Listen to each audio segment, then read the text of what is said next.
사도행전 3장 1절에서 10절까지 같이 봉독합니다. 제9시 기도 시간에 베드로와 요한이 성전에 올라갈새 나면서 못 걷게 된 이를 사람들이 메고 오니 이는 성전에 들어가는 사람들에게 구걸하기 위하여 날마다 미문이라는 성전문에 두는 자라.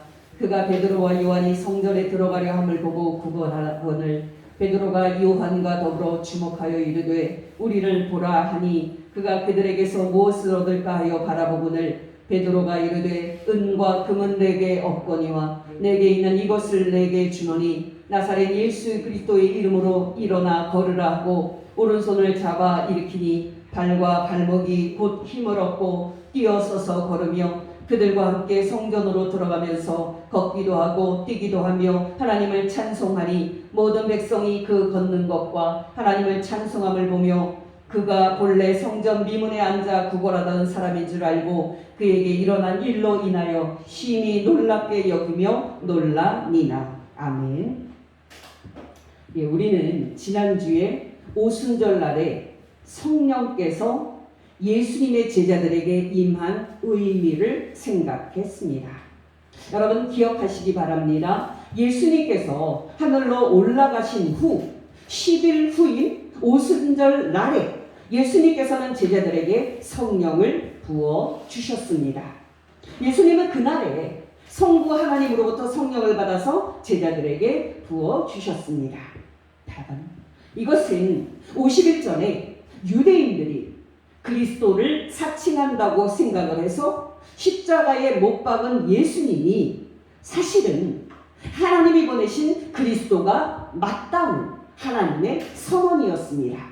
여러분, 유대인들은 예수님이 그리스도가 아니라고 생각했고 예수님을 그리스도라고 주장했을 때 유대인들은 그것을 거짓 선지자의 주장으로 생각했습니다.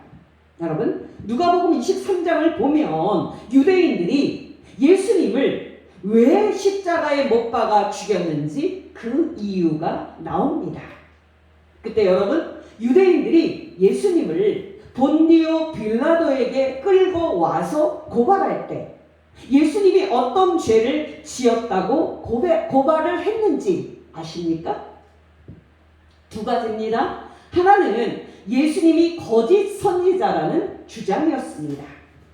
여러분, 그때 유대인들은 예수님을 백성들을 미혹하는 거짓 선지자로 생각했습니다. 여러분, 유대인들의 입장에서 거짓 선지자를 죽이는 것은 옳은 겁니다. 문제는 예수님을 거짓 선지자로 판단한 유대인들의 판단이 옳았는가 하는 겁니다. 여러분, 중요한 것은 유대인들이 예수님을 하나님이 보내신 참 선지자로 보기보다 하나님을 대적하는 거짓 선지자로 보았다 하는 그런 사실입니다. 또 유대인들이 예수님을 죽여야겠다고 빌라도에게 고발한 또 하나의 죄목은 예수님이 자신을 자칭 그리스도라고 사칭을 한다는 것이었습니다. 여러분, 그리스도는 종말에 하나님께서 다윗 왕의 뒤를 이어 영원한 왕으로 세우기 위해 보내시겠다고 약속한 왕입니다. 우리는 지난 설교들에서 사무엘하 7장에서 하나님께서 다윗 왕에게 하신 약속이 바로 이것임을 확인했습니다. 문제는 유대인들이 볼 때 예수님께서 참 그리스도가 아닌 자신을 그리스도인 것처럼 사기를 치는 거짓 선지자로 보았다는 사실입니다. 여러분, 이 문제 또한 거짓 선지자의 문제처럼 심각한 문제였습니다. 어떤 문제든지 죽음은 피할 수 없는 결과였습니다.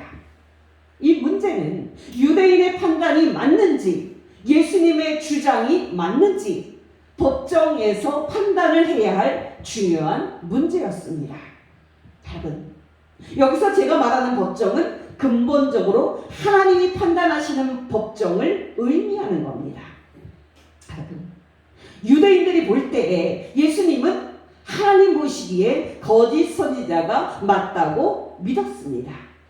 유대인들이 볼 때 예수님은 자신이 실제는 아닌데 자신이 하나님이 보내신 그리스도 왕이라고 사칭을 하는 거짓 선지자가 맞다고 믿었습니다.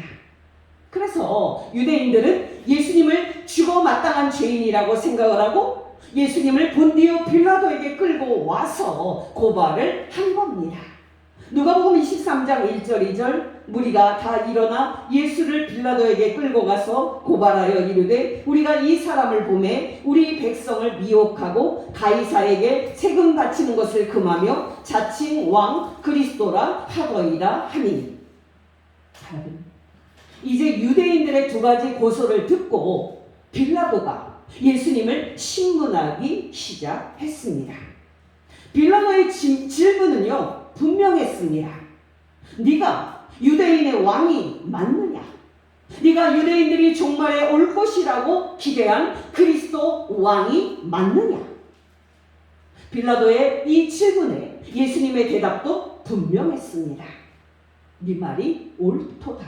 네 말과 같이 내가 그리스도의 왕이 맞도다. 누가복음 23장 3절 빌라도가 예수께 물어 이르되 내가 유대인의 왕이냐? 대답하여 이르시되 내 말이 옳도다. 여러분, 여기서부터 우리는 아까도 말씀드렸지만 우리는 누구 말이 맞는지 확인해야 하는 입장에 서게 됩니다. 예수님을 백성을 미혹하는 거짓 선지자로 판단을 해서 죽여야 한다고 고발하는 유대인들의 말이 맞는가? 아니면 당신이 하나님이 보내신 참 선지자라고 주장하는 예수님의 말이 맞는가? 여러분, 어느 말이 맞는 겁니까? 예수님을 자칭 그리스도 왕이라고 사기치는 거짓 그리스도라고 판단을 해서 죽여야 한다고 고발하는 유대인들의 말이 맞는가? 아니면 자신이 하나님이 다윗의 왕위에 영원히 앉도록 보냄받은 그리스도라는 예수님의 말이 맞는가? 여러분, 우리는 이 두 가지 질문을 염두에 두고서 예수님을 재판한 빌라도의 재판 과정과 십자가 죽음을 생각해 보아야 합니다. 여러분, 네 말이 옳다는 예수님의 대답을 들은 빌라도는 유대인들에게 가서 신문 결과를 말해줍니다. 내가 신문을 해보니 이 사람에게는 죄가 없다. 여러분, 이것이 빌라도의 첫 번째 판단이었습니다. 여러분, 빌라도의 이 말을 듣고 유대인들이 어떤 반응을 보였는지 아십니까? 총독이시여, 당신이 공의로 판단했으니 당신의 판단을 존중합니다 라고 유대인들이 말했을까요? 천만의 말씀입니다. 빌라도의 말은 오히려 불에 기름을 붓는 격이었습니다. 그 말을 듣자 유대인들이 더 강하게 말하면서 예수님을 그냥 풀어주면 안 된다고, 이 사람은 죽여야 한다고 고함을 쳤습니다.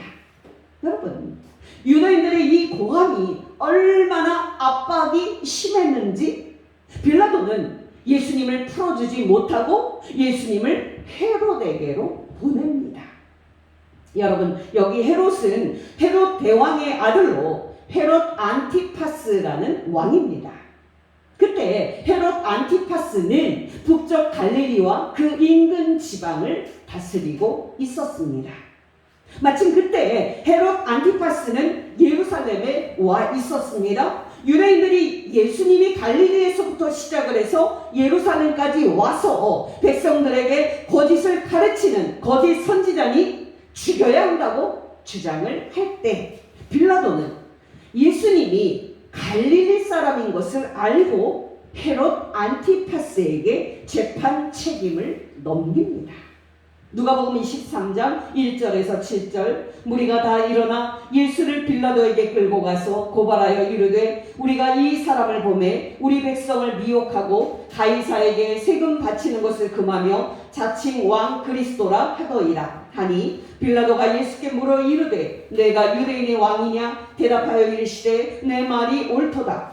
빌라도가 대제사장들과 무리에게 이르되 내가 보니 이 사람에게 죄가 없도다니 우리가 더욱 강하게 말하되 그가 온 유대에서 가르치고 갈릴리에서부터 시작하여 여기까지 와서 백성을 소동하게 하나이다. 빌라도가 듣고 그가 갈릴리 사람이냐 물어 헤롯의 관할에 속한 줄을 알고 헤롯에게 보내니 그때에 헤롯이 예루살렘에 있더라. 여러분, 이제 예수님을 재판할 책임이 헤롯에게 넘어갑니다.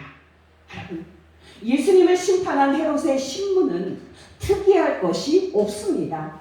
왜냐하면 여러 가지로 물었지만 예수님은 한 말도 대답하지 않으셨기 때문입니다.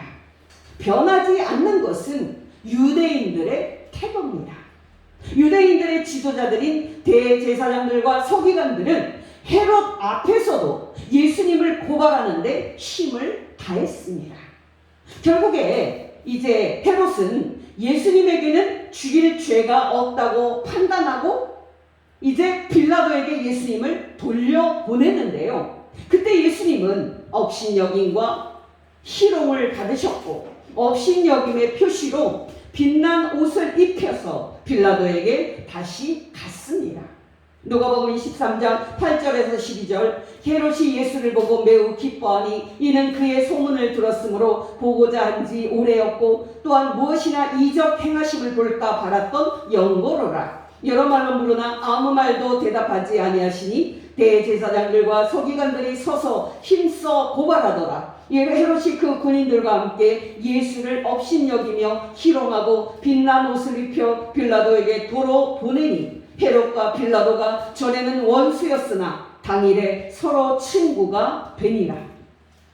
여러분, 다시 예수님을 받은 빌라도는 유대인들을 모아놓고 최종 선고를 합니다.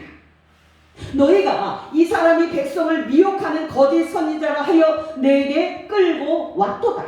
근데 보라, 잘 들으라. 내가 너희 앞에서 신문하였는데 너희가 고발하는 이 일에 있어서 나는 이 사람에게서 죄를 찾지 못했다. 또 헤롯도 나와 같이 판단을 해서 그를 내게 도로 보내었도다. 보라, 이 사람이 행한 일에는 죽일 일이 없느니라. 그러므로 이 사람을 때려서 놓아 죽였노라. 이것이 나의 최종 판단이니라. 여러분, 빌라도의 이 최종 선고에 유대인들이 어떤 반응을 보였는지 아십니까? 18절은 이렇게 말합니다. 무리가 일제히 소리질러 이르되 이 사람을 없이 하소서, 바라바를 우리에게 놓아주소서, 이 사람을 죽이소서, 이 사람을 십자가에 못 박게 하소서. 여러분, 몇 사람이 소리를 질렀다면 빌라도가 신경도 안 썼을 겁니다. 수십 명이 소리를 질렀다면 빌라도가 신경도 쓰지 않았을 겁니다. 근데 여러분, 수만 명이 소리를 질렀기에 빌라도가 받았던 압박감은 상당했습니다. 수만 명이 일제히 소리를 질렀기에 빌라도의 부담감은 상당했습니다. 그러나 여러분, 그때 빌라도는 재판장으로서 정말 공의로웠고 최선을 다했습니다. 그래서 빌라도는 두 번째로 유대인들에게 말했습니다. 나는 너희가 고발하는 이 일에 있어서 이 사람에게서 죄를 찾을 수 없다. 그러므로 때려서 놓겠노라. 빌라도의 이 말을 들은 유대인들은 그냥 물러설 그런 태도가 아니었습니다. 오히려 그들의 소리는 너무 크고 너무 압도적이었습니다.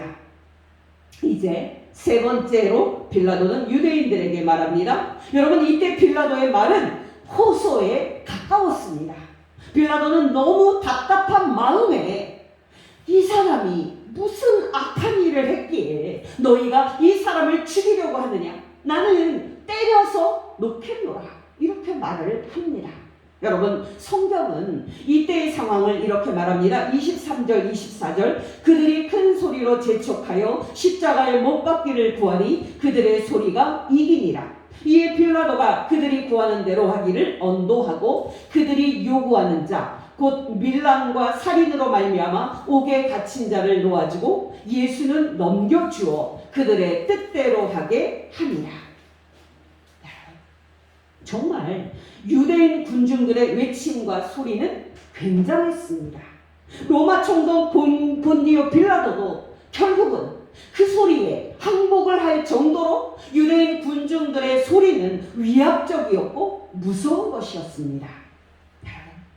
그렇게 예수님은 거짓 그리스도라는 죄목으로 십자가에 못 박혀 죽으셨습니다. 여러분, 유대인들은 예수께서 십자가에 못 박혀 죽어가고 있을 때 이렇게 조롱을 했습니다. 네 말대로 진짜 그리스도가 맞다면 지금 네 자신을 구원해 봐라. 네가 진짜 하나님이 보내신 왕이 맞다면 너를 지금 구원하고 십자가에서 내려와 봐라.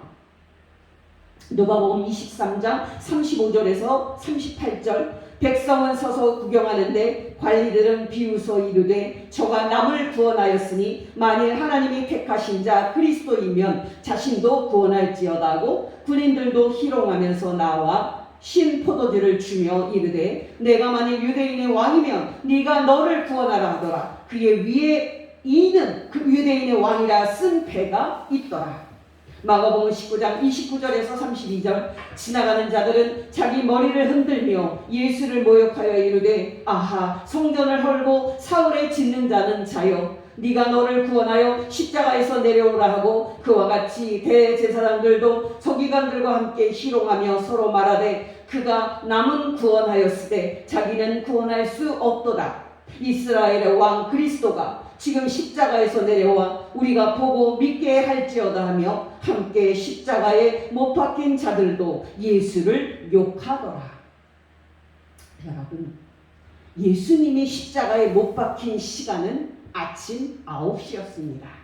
마가복음 15장 25절에서 27절 때가 제3시가 되어 십자가에 못 박으니라. 그 위에 있는 죄패에 유대인의 왕이라 썼고 강도 둘을 예수와 함께 십자가에 못 박으니 하나는 그의 우편에 하나는 좌편에 있더라. 여러분, 예수님이 못 박힌 십자가 나무 위에 죄패가 붙어 있었습니다. 그 죄패에는 유대인의 왕이라고 쓰여 있었습니다. 바로 예수님이 유대인의 왕 그리스도라고 자칭 주장을 한다는 죄목이었습니다. 유대인들이 볼 때 예수님은 실제는 아닌데 자신이 그리스도라고 사칭을 하는 그렇게 다닌 죄로 십자가에 못 박힌 거짓 선지자였습니다. 유대인들의 이 판단이 맞을까요? 여러분, 예수님이 십자가에 못 박힌 아침 9시부터 3시간이 지났습니다. 정오 12시였습니다. 그 시간에는 해가 중천에 떠서 해가 가장 쨍쨍하게 비추는 시간대였습니다. 근데 놀랍게도 낮 12시가 되자 해가 빛을 완전히 잃고 온 땅에 어둠이 임했습니다. 여러분, 검은 먹구름이 해를 가린 게 아닙니다. 해 자체가 빛을 잃고 온 땅에 깜깜한 어둠이 찾아왔습니다. 그렇게 해가 빛을 잃고 3시간 동안 온 땅에 어둠이 임했습니다. 그리고 오후 3시가 됐습니다. 그 3시에 예수님은 큰 소리로 한마디 하시고 운명하셨습니다. 누가복음 23장 44절에서 46절 때가 제6시쯤 되어 해가 빛을 잃고 온 땅에 어둠이 임하여 제9시까지 계속하며 성소의 휘장이 한가운데가 찢어지더라. 예수께서 큰 소리로 불러 이르시되 아버지여 내 영혼을 아버지 손에 부탁하나이다 하고 이 말씀을 하신 후 숨지시니라. 아버지여 내 영혼을 아버지 손에 부탁하나이다. 이것이 우리 예수님이 십자가 죽음에 이르게 된 재판 과정이었습니다. 여러분, 우리가 오늘 설교를 시작하면서 가졌던 질문을 다시 상기해 보십시다. 여러분, 예수님을 백성들을 미혹하는 거짓 선지자라고 판단을 해서 죽여야 한다고 고발을 하고 그렇게 결국은 예수님을 그들의 뜻대로 십자가에 못 박아 죽인 유대인들이 맞았을까요? 아니면 자신이 하나님이 보내신 선지자라고 주장을 한 예수님이 맞았을까요? 예수님을 실제는 아닌데 자신이 그리스도인 것처럼 사칭하는 가짜 그리스도인, 십자가에 못 박아 죽여야 한다고 고발을 하고 그렇게 죽인 유대인들이 맞았을까요? 아니면 자신이 하나님이 보내신 그리스도 왕이라고 주장한 예수님이 맞았을까요? 정답은 예수님의 주장이 맞았다는 사실입니다. 바로 이것이 예수님의 제자들인 사도들이 했던 설교 내용이었습니다. 그 증거는 무엇입니까? 바로 하나님이 하신 일입니다. 하나님께서 십자가에 못 박혀 죽은 예수님을 다시 살리셨습니다. 유대인들은 예수님을 그리스도를 사칭한다는 죄목으로 십자가에 못 박아 죽였습니다. 그러나 하나님께서는 예수님을 다시 살리셨습니다. 또한 하나님께서는 다윗의 왕위를 그리스도에게 영원히 주겠다는 그 약속을 예수님을 하늘로 올리사 하나님 우편에 앉게 하심으로써 예수님에게 이루어 주셨습니다. 또한 하나님께서는 종말에 당신의 영을 모든 육체에게 부어주시겠다는 약속을 예수님의 손을 빌어서 부어주심으로써 하나님은 예수님이 당신이 세운 그리스도 왕인 것을 만천하에 증거하셨습니다. 여러분, 이게 요순절 성령 강림의 의미이고 바로 이것이 사도행전 2장에서 사도 베드로가 전한 설교의 메시지였습니다.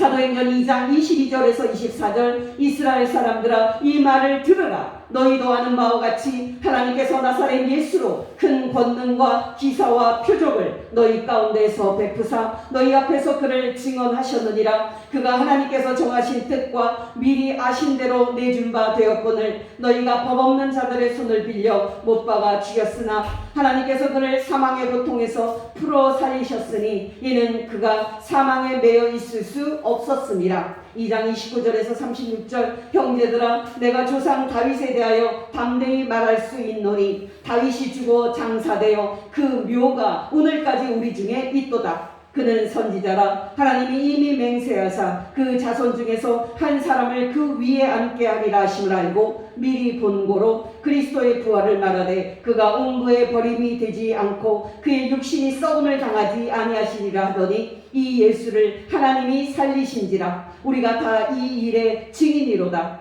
하나님이 오른손으로 예수를 높이시매 그가 약속하신 성령을 아버지께 받아서 너희가 보고 듣는 이것을 부어 주셨느니라.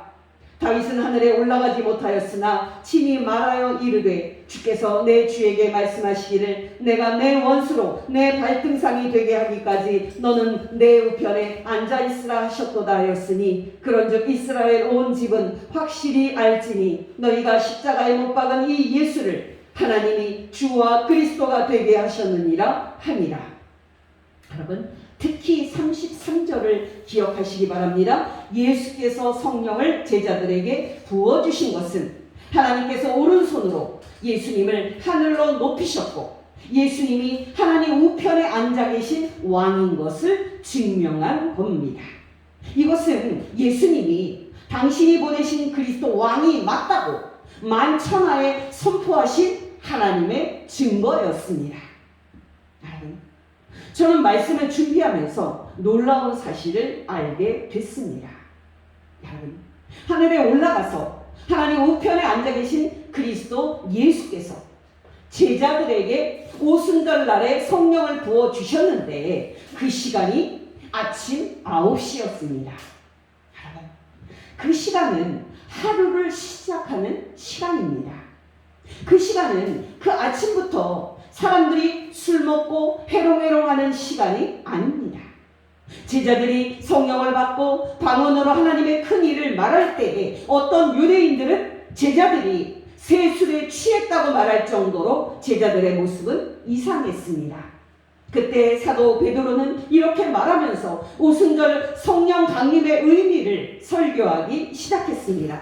사도행전 2장 14절 15절 베드로가 11사도와 함께 서서 소리를 높여 이르되 유대인들과 예루살렘에 사는 모든 사람들아 이 일을 너희로 알게 할 것이니 내 말에 귀를 기울이라. 때가 제3시니 너희 생각과 같이 이 사람들이 취한 것이 아니라.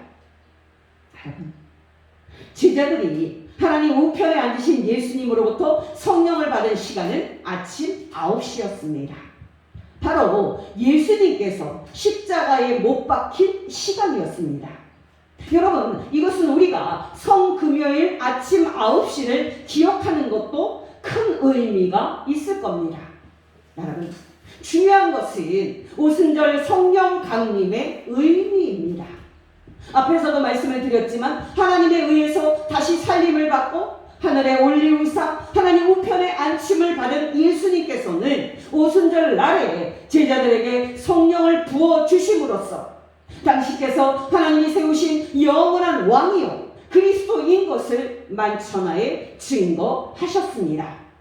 바로 오순절 날에 임한 성령 강림은 유대인에 의해서 십자가에 죽으셨었지만 하나님이 살리시고 하늘에 올리사 하나님 우편에 앉히신 예수님이 바로 하나님이 세우신 그리스도임을 증명하는 시간이었습니다. 여러분, 그렇게 오순절 성령 강림은 예수께서 이제 하늘과 땅을 다스리는 영원한 왕이시고 예수님의 구원하는 통치가 이 땅에서 시작되었음을 선포하는 왕의 즉위식이었습니다. 우리가 일평생 지키고 붙잡아야 할 진리는 사실 하나입니다. 바로 예수님은 그리스도다라는 사실입니다. 바로 예수님은 하나님이 무덤에서 다시 살리시고 하늘에 올리우시고 하나님 우편에 앉히사 왕이라는 사실입니다. 여러분, 요즘 저는 바쁘지만 시간 날 때마다 실크로드를 다룬 10부작 다큐멘터리를 보고 있습니다.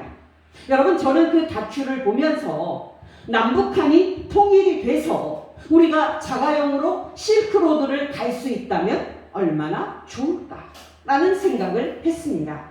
또 그때 한국 교회가 그 실크로드를 따라서 예수님이 그리스도라고 증거하는 증인이 될 수가 있다면 얼마나 좋을까라는 생각을 했습니다. 근데 여러분, 중요한 것은 그 실크로드 지역의 역사를 보면 지금은 거의 다 이슬람 국가가 되어 있습니다. 그러나 여러분, 그 실크로드 지역에는 과거에 1000년 넘게 지속됐었던 불교 왕국들이 있었습니다. 여러분 기억하시기 바랍니다. 과거의 사람들을 사로잡았던 불교이건 현재 사람들을 사로잡고 있는 이슬람교이건 간에 이런 종교들은 결국은 다 쇠퇴할 겁니다. 결국은 땅끝까지 전해져서 해 뜨는 데부터 해 지는 데까지 예수님이 그리스도라는 이 진리가 온 세상을 덮을 겁니다. 우리가 유일한 진리인 예수 그리스도를 믿는다는 것은 정말 엄청난 축복입니다. 저와 여러분이 예수 그리스도를 믿는 이 신앙을 제일 귀하게 여기면서 이 믿음 안에서 살다가 이 믿음 안에서 죽어야 할 줄로 믿습니다. 여러분, 좀 많이 돌아서 왔는데요. 사도행전 3장의 이 사건을 이해하는데 필요하기 때문에 예수님의 재판과 십자가의 죽음, 그리고 부활과 하늘의 오르심과 성령 부으심을 상기시켜서 말씀을 드렸습니다. 오늘은 사도행전 3장 1절 말씀만 말씀을 드리고 다음 주에 이어서 설교를 하고자 합니다. 여러분, 사도행전 3장에는 사도 베드로와 요한이 안전뱅이를 고친 이적이 나옵니다. 1절은 이렇게 말합니다. 제9시 기도 시간에 베드로와 요한이 성전에 올라갔세. 여러분, 다 중요하지만 두 가지가 중요합니다. 첫째, 동역자의 중요성입니다. 여러분, 예수님은 제자들을 전도하러 파송할 때 둘씩 짝을 지어서 보냈습니다. 마가복음 6장 7절 12제자를 부르사 둘씩 보내시며 더러운 귀신을 제어하는 권능을 주시고. 여러분, 사도 베드로와 사도 요한은 짝이었습니다. 여러분, 사도행전 13장 이후부터 안디옥 교회를 통해서 이방인 선교가 본격적으로 시작이 되는데요. 그때 성령 하나님에 의해서 이방인 선교를 위해 부름받은 두 사람이 바나바와 사도 바울이었습니다. 사도행전 13장 1절에서 3절 안디옥 교회에 선지자들과 교사들이 있으니 곧 바나바와 니게르라 하는 시므온과 구레네 사람 루기오와 분봉왕 헤롯의 젖동생 마나엔과 및 사울이라. 주를 섬겨 금식할 때에 성령이 이르시되 내가 불러 시키는 일을 위하여 바나바와 사울을 따로 세우라 하시니 이에 금식하며 기도하고 두 사람에게 안수하여 보내니라. 여러분, 실라와 디모데도 한 짝이었습니다. 사도행전 18장 5절 실라와 디모데가 마게도냐로부터 내려오매. 여러분, 우리 미스바 교회가 아주 작은 교회지만 저는 여러분을 동역자로 함께 두고 있어서 감사한 마음입니다. 우리 앞에 어떤 어려움이 있더라도 함께 미스바 교회를 지키고 하나님께서 부르시는 날까지 함께 충성해야 할 줄로 믿습니다. 또 하나 중요한 것은 기도의 중요성입니다. 초대교회는 정말 기도에 힘쓰는 교회였습니다. 사도 베드로와 요한은 제9시 기도 시간에 예루살렘 성전에 올라갔습니다. 바로 그때 두 사도는 안진뱅이를 만나서 예수 그리스도의 이름으로 일어나 걷게 하는 능력을 행합니다. 여러분, 어떤 면에서 보면 신앙은 단순합니다. 우리가 기도해야 능력이 생깁니다. 우리가 하나님께 무릎 꿇고 기도해야 성령의 능력이 임합니다. 우리가 기도해야 우리가 전도할 때 우리의 말이 하나님의 말씀이 됩니다. 우리가 기도해야 우리가 전도할 때 베드로의 설교를 듣고 마음에 찔려 사람들이 회개하는 그런 역사가 일어납니다. 우리가 기도할 때 예수 그리스도의 이름으로 병도 고치고 귀신도 쫓아내는 표적이 일어납니다.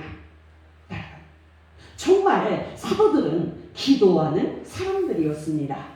여러분, 사도 베드로와 요한이 예루살렘 성전에 기도하러 올라간 시간이 오후 3시였습니다. 여러분, 그 시간이 어떤 시간이었는지 아십니까? 바로 예수님이 십자가에 6시간 달려있다가 운명한 시간입니다.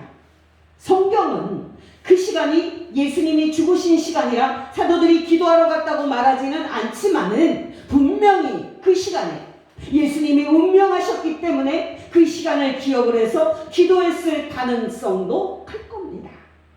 여러분, 기억하시기 바랍니다. 신앙에서 중요한 것은 첫째도 기도, 둘째도 기도, 셋째도 기도입니다. 한 번에 길게 기도하는 것도 중요하지만은 수시로 짧게 기도하는 것도 중요할 겁니다. 순교자 스데반의 마지막 기도는 주 예수여 내 영혼을 받으시옵소서 였습니다.